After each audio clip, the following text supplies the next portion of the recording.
주신 하나님의 말씀을 봉독합니다. 에스겔서 47장 1절부터 12절까지 말씀입니다. 그가 나를 데리고 성전 문에 이르시니 성전의 앞면이 동쪽을 향하였는데 그 문지방 밑에서 물이 나와 동쪽으로 흐르다가 성전 오른쪽 제단 남쪽으로 흘러내리더라. 그가 또 나를 데리고 북문으로 나가서 바깥길로 꺾여 동쪽을 향한 바깥문에 이르시기로 본즉 물이 그 오른쪽에서 스며 나오더라. 그 사람이 손에 줄을 잡고 동쪽으로 나아가며 천척을 측량한 후에 내가 그 물을 건너게 하시니 물이 발목에 오르더니 다시 천척을 측량하고 내게 물을 건너게 하시니 물이 무릎에 오르고 다시 천척을 측량하고 내게 물을 건너게 하시니 물이 허리에 오르고 다시 천척을 측량하시니 물이 내가 건너지 못할 강이 된지라. 그 물이 가득하여 헤엄칠 만한 물이요 사람이 능히 건너지 못할 강이더라.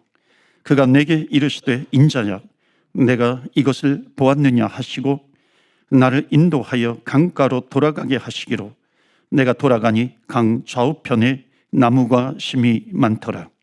그가 내게 이르시되 이 물이 동쪽으로 향하여 흘러 아라바로 내려가서 바다에 이르리니 이 흘러내리는 물로 그 바다의 물이 되살아나리라. 이 강물이 이르는 곳마다 번성하는 모든 생물이 살고 또 고기가 심히 많으리니 이 물이 흘러 들어가므로 바닷물이 되살아나겠고 이 강이 이르는 각처에 모든 것이 살 것이며 또 이 강가에 어부가 설 것이니 엔게디에서부터 에네글라임까지 금을 찾는 곳이 될 것이라. 그 고기가 각기 종류를 따라 큰 바다의 고기같이 심이 많으려니와 그 진펄과 갯벌은 살아나지 못하고 소금 땅이 될 것이며 12절 말씀 우리 함께 합독합니다. 강 좌우가에는 각종 먹을 과실나무가 자라서 그 잎이 시들지 아니하며 열매가 끊이지 아니하고 달마다 새 열매를 맺으리니 그 물이 성소를 통하여 나음이라. 그 열매는 먹을만하고 그 잎사귀는 약재료가 되리라. 아멘. 하나님의 말씀입니다. 오늘도 하나님의 말씀에 은혜 받으시고 또 새 힘을 얻으시기를 축복합니다. 현대그룹을 창업하신 정주영 회장께서 젊은 시절, 어린 시절이죠. 인천 항구에서 부두 노동자로 일을 할 때였습니다. 낮에는 이제 부둣가에 나가서 하루 종일 막노동 일을 하면서 수고하다가 지친 몸을 이끌고 이제 저녁에 들어와 노동자 숙소에서 있는 나무 침대에 이제 잠을 자려고 하는데요. 이 빈대 때문에 도저히 잠을 잘 수가 없는 겁니다. 잠이라도 좀 편히 자야 그래야 또 그 다음날 일어나서 일을 할 텐데 빈대 때문에 잠을 계속 설치게 되니까는요. 어떻게 하면 이걸 없앨 수 있을까 이렇게 고민을 하다가 한 가지 생각이 떠올랐습니다. 그래서 이제 그 나무 침대 다리 4개의 다리에다가 그 물항아리에 그 물을 담아서 그것을 다리를 그 물 속에 넣어 놓으면 빈대가 침대 위로 올라오지 못할 거다. 이런 생각을 가지고요. 그래서 그 물을 담아서 그 물 바구니를 4다리에다가 놓고 그 안에 이제 침대 다리를 넣었어요. 그리고는 이제 오늘은 내가 편하게 잠을 자겠지. 그런 마음을 가지고 잠자리에 들었는데 또 잠을 못 잤습니다. 왜 못 잤을까요? 빈대 때문에 잠을 못 잔 거예요. 그래서 분명히 빈대가 침대 위로 올라오지 못할 거라고 생각을 했는데 또 올라와서 몸을 괴롭히는 바람에 잠을 제대로 잘 수가 없었던 거예요. 도대체 이 빈대들이 어떻게 침대 위로 올라왔지? 라고 이제 가만히 살펴보니까는요. 빈대가 침대 위로 올라오려고 이제 그 물동이를 타고 올라와서 보니까는 안에 이제 물이 있는 거예요. 그러니까 이제 그 물동이 가를 돌면서 보니까 물이 있으니까 들어갈 수가 없잖아요. 그러니까 이 빈대가 다시 내려와 가지고 땅을 이렇게 가더니 벽을 타고 이렇게 올라가서 천장에서 침대를 향해서 낙하를 하는 거예요. 그래서 몸에 떨어지는 겁니다. 그래갖고는 잠자리에 들지를 못했던 거예요. 그걸 보고는 정주영 회장께서 이런 생각을 하게 되었다고 합니다. 내가 무슨 일을 계획하고 그 일을 추진하다가 장애물이 있고 어려움이 있다고 해서 그래서 내가 그 일을 만약에 포기를 하면 그러면 나는 누구보다 못한 놈이다. 빈대보다 못한 놈이다. 이런 이제 마음의 결심을 하게 되어서요. 그래서 이 이야기는 그 정주영 회장의 그 회고록인 시련은 있어도 실패는 없다라고 나오는 이제 간단한 일화인데, 이런 신념을 가지고 경부고속도로를 건설하고요, 현대조선소를 만들고, 그리고 또 현대정철을 만들어, 그래서 오늘날의 현대그룹을 일구어서 자랑스러운 오늘날 대한민국이 되는데 크게 기여를 하였습니다. 오늘 본문에 나와 있는 에스겔 예언자는요, 원래는 예루살렘 성전에서 제사장이 되기 위해서 훈련을 받던 사람이었습니다. 요즘 말로 말하면 신학생이었다고 얘기를 할 수 있을까요? 근데 이제 기원전 597년에 그의 나이가 25살이 되었을 때 바벨론이 예루살렘을 침공해서 예루살렘의 왕인 여호야긴 왕을 포함한 많은 사람들을 포로로 끌고 갔는데, 그때 에스겔도 함께 포로로 끌려갔습니다. 그래서 바벨론에 끌려가서 포로 생활을 하던 중에 30살이 되었어요. 그때 예언자로 부름을 받았습니다. 구약시대 때 이스라엘에서는요, 보통 제사장들이 30살에 기름 부음을 평균적으로 받습니다. 그래서 30살을 사역의 나이라고 이렇게 말을 하는데요. 여러분들이 잘 아시는 대로 요셉이 애굽의 종으로 팔렸다가 나중에 총리가 되었잖아요. 요셉이 애굽의 총리가 되었을 때 나이가 몇 살이에요? 예, 30살입니다. 그리고 다윗이 사울을 피해 도망을 다니면서 10년을 도망을 다녔어요. 그러다가 사울이 죽고 난 다음 유다에서 왕이 되었는데, 다윗이 왕이 되었을 때 나이가 몇 살이에요? 30살이에요. 그리고 예수님께서 세례 요한에게 세례를 받고 공생애를 시작하신 나이도 30살입니다. 그래서 성경에서는 30세 그러면 사역의 나이라고 볼 수 있는데, 이렇게 바벨론에 포로로 끌려와서 포로 생활을 하다가 30살이 된 에스겔, 그분의 심정을 한번 생각을 해봐요. 내가 만약에 바벨론에 포로로 끌려오지 않고 그냥 예루살렘에 있어서 성전에서 계속해서 교육을 받았다면 지금 내가 제사장으로 기름 부음을 받고 하나님의 일을 감당할 텐데, 이런 마음을 가지고 있던 그 에스겔을 하나님께서 예언자로 부르신 것입니다. 그리고 난 다음 약 5년 뒤인 기원전 587년에 바벨론은 다시 예루살렘을 침공해서, 그래서 예루살렘을 점령함으로 유다 왕국이 멸망하고 심지어 솔로몬이 건축한 예루살렘 성전도 파괴가 되어버리고 말았습니다. 그리고 살아남은 사람들은 다시 포로로 끌려왔어요. 이렇게 포로로, 나라는 멸망하고 성전은 파괴되어 버린 상태에서 비극적인 상황 속에서 포로로 끌려와 있는 그 포로 생활을 하고 있는 이스라엘 백성들에게 에스겔이 주신 말씀이 바로 오늘 우리가 함께 본 성전에 대한 비전과 희망에 대한 말씀입니다. 122년 전 하와이 사탕수수밭 노동자를 시작으로 미국에 들어온 우리의 이민 선조들도요, 나라를 잃고 고향을 떠나 비극적인 상황 속에서 어려운 이민 생활을 시작을 했습니다. 근데 그런 우리 이민 선조들을 버티게 해주고 희망을 갖게 해주고, 그래서 오늘의 한국에 이르기까지 조국의 독립을 위해서 헌신할 수 있도록 그들에게 힘을 주었던 것이 뭐냐면 교회를 중심으로 한 신앙생활이었습니다.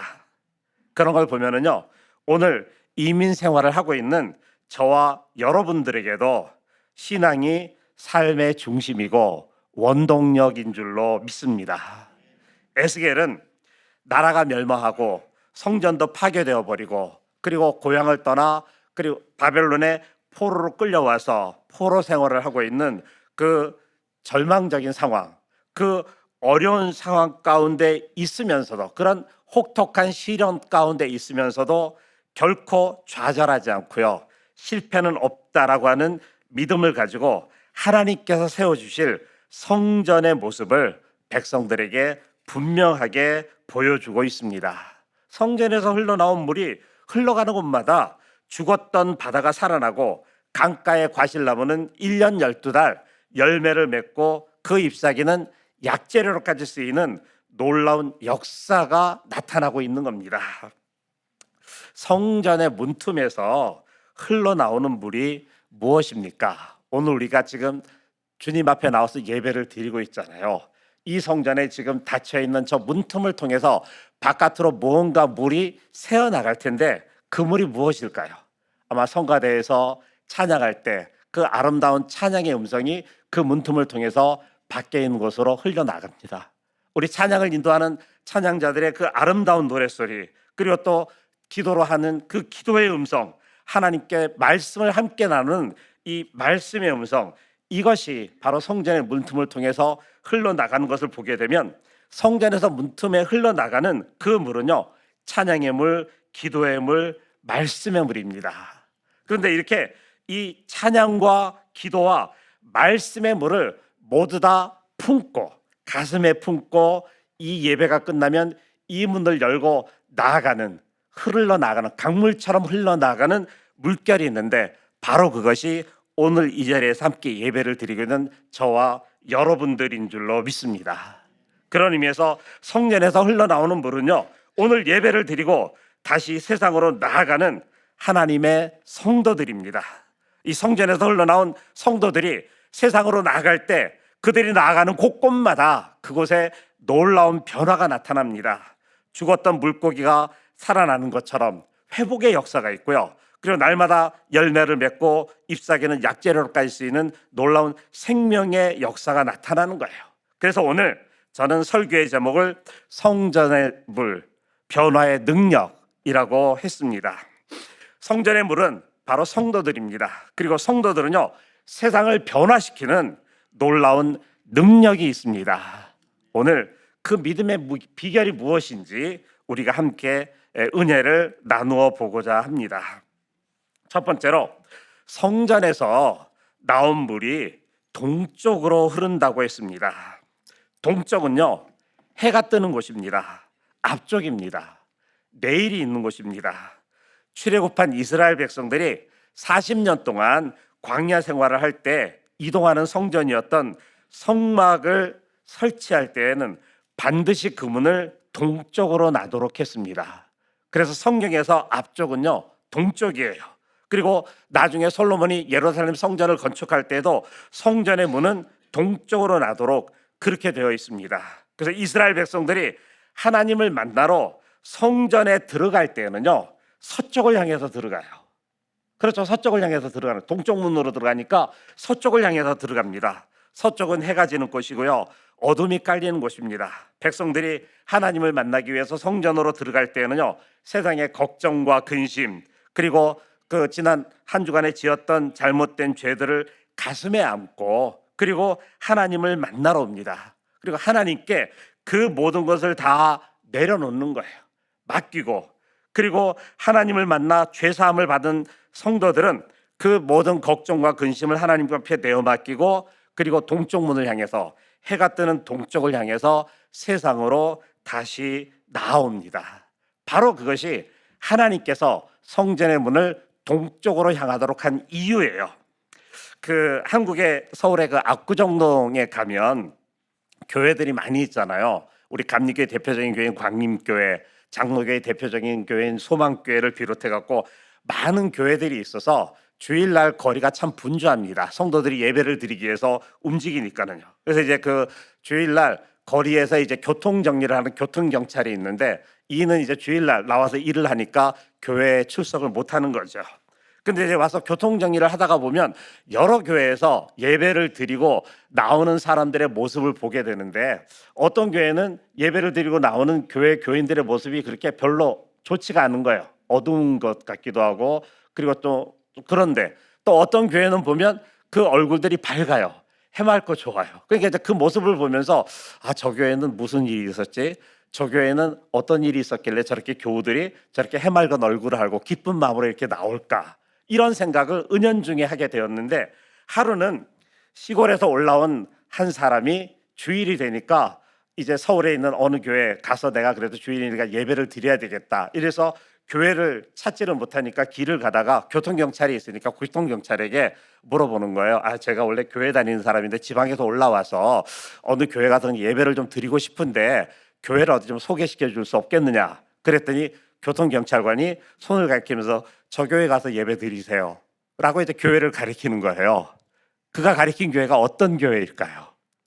밝은 얼굴을 가지고 기쁜 마음으로 성도들이 나오는 그 교회. 나는 이 일을 한다라고 거기 못 가지만 언제 나도 기회가 되면 저기 한번 가볼까, 이런 마음을 가지고 있었는데 교회를 소개해달라는 그분을 그 교회로 소개를 해주는 거예요. 이렇게 동쪽은요, 성도들을 향한 하나님의 마음입니다. 수고하고 무거운 짐진 자들을 맞이하는 주님은 그들이 편안한 마음을 얻고 새 힘을 얻어서 다시 내일을 향해서 힘차게 살아가기를 원하시는 분, 바로 그분이 우리가 믿는 우리의 주님이신 줄로 믿습니다. 일본 속담에 서쪽을 향해 걸어가는 사람은 평생을 걸어가도 해 뜨는 것을 보지 못한다라고 하는 말이 있습니다. 그 그리스의 데살로니가에 가면 해변가에 알렉산더 대왕이 말을 타고 힘차게 달려가는 모습의 동상이 있습니다. 근데 그 말이 그 유명한 명마인 부세파루스라고 하는 명마인데, 이 알렉산더 대왕이 젊은 시절 친구로부터 그 선물을 받은 말이에요. 근데 이 말이 명마이긴 한데 도대체 통제가 안 되는 거예요. 한없이 그냥 날뛰는 거예요. 장군들이 그 말을 어떻게 진정시켜 보려고 올라탔다가는 떨어지고 올라탔다가는 떨어지고, 그래서 말을 어떻게 제어를 하지를 못하는데 그 모습을 유심히 보고 있던 알렉산더 대왕이 내가 한번 저 말을 타보겠다, 그렇게 얘기를 한 거예요. 그랬더니 주변의 장군들이 안 됩니다, 위험합니다, 잘못했다 떨어지시면 크게 다치십니다 라고 했는데도 불구하고 알렉산더 대왕이 가만히 그 말이 날뛰는 걸 보니까는요, 이 말이 자기 그림자를 보고 놀라서 날뛰는 거예요. 자기 그림자를 보고 놀라서 날뛰는데 날뛰면 날뛸수록 그림자가 더 요란하게 움직이니까 더 날뛰는 거예요. 그 모습을 보고는 알렉산더 대왕이 달려가서 말 잔등 위에 올라타고 난 다음 마침 떠오르는 해를 바라보면서 그 해를 향해서 말을 힘차게 달렸어요. 그랬더니 떠오르는 태양을 향해서 말이 달려가니까 말의 눈에 자기의 그림자가 보이지 않는 거예요. 그러니까 결국 말이 달리다가 결국에는 지쳐서 천천히 진정을 하게 되고, 그때 이후부터는 이 알렉산더 대왕의 명마가 되어서, 그래서 알렉산더가 인도에까지 동쪽을 향해서 정복 전쟁을 할 때 알렉산더 대왕과 함께 달렸던 말이 바로 이 부세파루스 망이고요. 이 부세파루스 말이 인도의 어느 전투에서 전사하고 난 다음 그날로 알렉산더 대왕이 동쪽 정벌을 마치고 발길을 돌려서 다시 서쪽으로 돌아왔다고 하는 유명한 일화가 있습니다. 오늘 우리들도요, 삶을 살아가면서 우리의 그림자를 보고 놀라고, 우리의 과거의 그림자, 우리가 지나갔던 옛날의 그림자, 그거를 회상하고 그거를 후회하고 거기에 내 마음을 두어서 그것 때문에 놀라하고 그것 때문에 아파하고 그것 때문에 절망하면서 내 삶을 허비할 것이냐. 하나님은 그런 삶을 원치 않으세요. 누구에게나 다, 모든 사람에게는 어쩌면 하나님만이 알고 계시는 자기 나름대로의 그림자를 다 가지고 있습니다. 중요한 건 뭐냐면 그 그림자를 보며 후회하면서 주저앉아 있을 것이냐, 아니면 그 그림자를 뒤로 하고 오늘도 나를 향해서 변함없이 떠오르고 있는 태양을 바라보면서 내일을 향해서 힘차게 달려갈 것이냐라고 하는 것이 우리의 삶의 선택인데요. 하나님은 우리가 동쪽을 향해서 떠오르는 태양을 보고 내일을 향해서 과거를 뒤로 하고 힘차게 달려나가는 삶을 살기를 원하시는 줄로 믿습니다. 우리의 구원은요, 앞에 있지 결코 뒤에 있지 않습니다. 두 번째로, 성전에서 흘러나온 물이요, 오른쪽 제단 남쪽을 향해서 흐른다고 하였습니다. 오른쪽에 있는 그 남쪽 제단은 번제단이에요. 번제단인데요, 그 번제단은 나의 죄를 용서해 달라고 하나님 앞에 바친 희생 제물에 피가 묻어 있는 제단입니다. 그러니까 성전의 동쪽 문에서 흘러나온 물이 그 번제단을 거치면서요, 그물은 맹물이 아니고요, 그물은 희생 제물의 속죄 피를 머금은 물이 됩니다. 우리 성도들도 마찬가지예요. 우리 성도들도 맹물이 아니에요. 성도들도 피를 머금은 사람들입니다. 성전에서 흘러나오는 찬양, 그건 그냥 노래가 아닙니다. 세상에도 좋은 노래들이 많이 있잖아요. 트로트도 있고요, 가요도 있고요, 뭐 팝송도 있고요. 온갖 종류의 많은 노래들이 있어서 그 노래를 통해서 기쁨을 얻기도 하고 즐거움을 얻기도 하고 외로움을 달래기도 하는데, 그런데 그 노래와 우리가 성전에서 하나님 앞에 드리는 찬양에는 결정적인 차이점이 있는데, 그게 뭐냐면 우리가 하나님께 드리는 찬양에는요, 피가 있어요. 주님의 보혈을 품은 노래입니다. 주의 보혈 능력 있도다, 주의 피 미두어. 찬양이 우리에게 힘을 주는 이유, 찬양이 우리에게 영생의 소망을 주는 이유, 그 이유는 찬양 속에 주님의 보혈이 담겨져 있기 때문에 그렇습니다. 성전에서 흘러나오는 기도도 그냥 주문이 아닙니다. 우리를 구원하기 위해 십자가에 피 흘리신 예수 그리스도의 이름으로 드리는 기도입니다. 불 속에라도 들어가서 라고 하는 복음성을 지은 그 최수동 목사님의 간증인데요. 근데 원래 목사님이 아니었고 사우디아라비아 사막에서 일하는 노동자였습니다. 근데 일을 하다가 트럭에 치여서 교통사고를 당해갔고요. 두 다리를 다 잘렸어요. 그래서 두 다리를 잃어버리고 말았습니다. 두 다리를 잃고 목숨만 간신히 건졌는데 수많은 수술을 통해서 고통을 받으면서도 그가 좌절하고 절망하지 아니하고 다시 그 마음을 일으킬 수 있었던 건 골고다 언덕을 오르신 주님을 바라보면서 힘과 용기를 얻었기 때문입니다. 그리고 난 다음 이제 사역자의 길을 걸어가고요, 자기와 같은 고통을 당하고 있는 사람들을 위한 복음 전도자가 되었어요. 그러면서 그가 지은 그 복음송의 노래를 보면, 죄악된 세상을 방황하다가 천국과 지옥도 나는 몰랐네, 고집대로 영죽을 험한 세상이 왜 그리 더러운지 이제야 아네, 불 속에라도 들어가서 세상에 널리 전하리 주의 사랑을. 자신의 그 두 다리를 잃고 난 그 아픔에 머무르지 아니하고요, 오히려 주님의 그 보혈의 공로를 통해서 용기와 힘을 얻고 나서, 그래서 내가 이 몸 가지고 불 속에 들어가는 한이 있더라도 주님의 사랑을 세상에 널리 전하겠다고 하는 힘과 용기를 얻을 수 있었던 겁니다. 고린도전서 1장 18절 말씀에 십자가의 도가 멸망하는 자들에게는 미련한 것이요 구원을 얻는 우리에게는 하나님의 능력이라고 말씀을 했습니다. 주님의 보혈을 통해서 힘과 용기를 얻고 결코 좌절하지 않는 믿음을 갖는 저와 여러분들이 되시기를 바랍니다.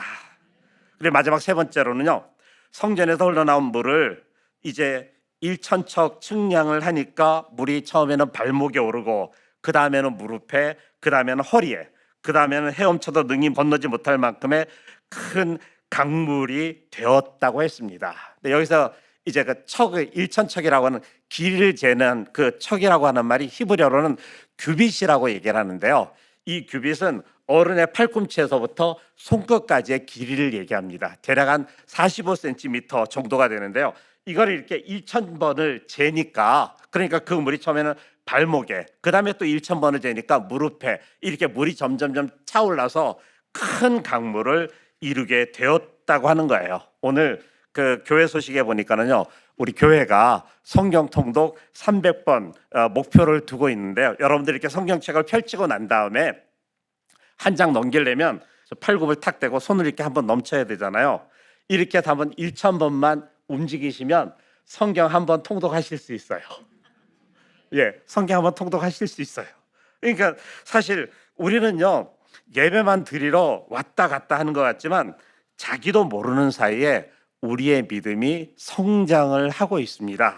마치 콩나물 시루에 콩나물 담아놓고 그냥 매일 한 번씩 물만 부어주는데, 그런데도 불구하고 콩나무가 쑥쑥쑥 자라서 좋은 음식물이 되는 것처럼 우리들은 나도 모르는 사이에요, 이미 나의 믿음이 조금씩 성장해 나가고 있어요. 그래서 교회만 왔다 갔다 하는 것 같은데 어느 순간에 보니까 물이 무릎에 찬 것처럼 내가 무릎을 꿇고 하나님 앞에 간절하게 기도하고 있고요.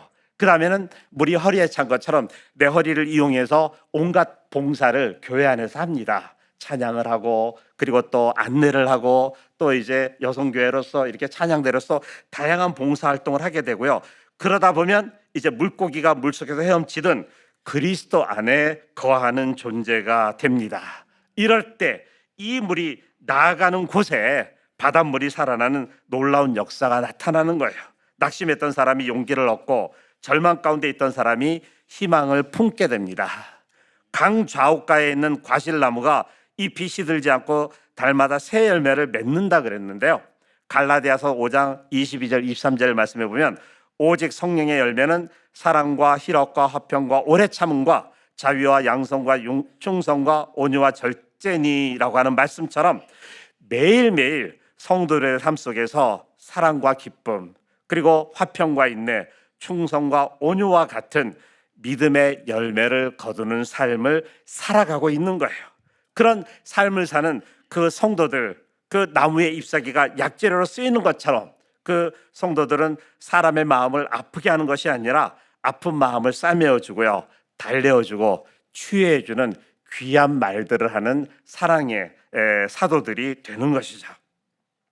이 에스겔이 보았던 성전에 대한 비전, 얼마나 놀라운 비전입니까? 근데 이 에스겔은요, 솔로몬 성전의 웅장함과 화려함을 보고 이런 놀라운 비전을 보여준 것이 아닙니다. 에스겔이 지금 이 말씀을 하고 있는 때는요, 성전은 허물어져 폐허가 되었고 백성들은 나라가 잃어버린 상태에서 포로가 되어서 언제 고향 땅으로 다시 돌아갈지 모르는 그런 절박한 그리고 그런 시련 가운데 있는 상황 가운데 있었어요.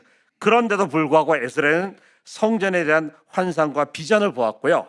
그 성전을 통해서 나타날 하나님의 놀라운 생명의 역사, 회복의 역사를 백성들에게 당당하게 보여주면서 소망과 희망을 갖게 해 주셨습니다. 오늘 예배드리는 여러분들이 바로 성전입니다. 여러분들이 바로 성전에서 흘러나오는 물입니다. 내일을 향해 구원의 보혈을 가슴에 품고 세상으로 나가는 성전의 물, 그가 바로 여러분들입니다.